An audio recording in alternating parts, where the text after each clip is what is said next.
G'day everyone at KKR, all the family, the supporters, the whole team. Thanks for getting me on board. I'm really excited to be joining the KKR family.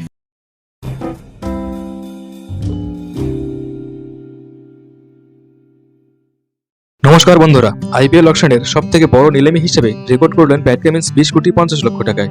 IPL সিজনের ইতিহাসে প্রথম player হিসেবে 20 কোটির record করলেও তার এই record টিকেছিল মাত্র 1 ঘন্টা। হ্যাঁ বন্ধুরা, মাত্র 1 ঘন্টা। তবে আপনারা তো জানেন যে রেকর্ড তৈরি হয় রেকর্ড ভাঙার জন্য, কিন্তু এত শীঘ্রই হবে তা সত্যি অবাক। আপনারা ভিডিওর থাম্বনেল দেখেই তো বুঝে গেছেন কে এই প্লেয়ার। 15 বছরের আইপিএল ইতিহাসে সবথেকে বেশি টাকা বিক্রি হওয়া প্লেয়ারটি হলেন অস্ট্রেলিয়ার ফাস্ট বোলার প্যাট কামিন্সের টিমমেট মিচেল স্টার্ক।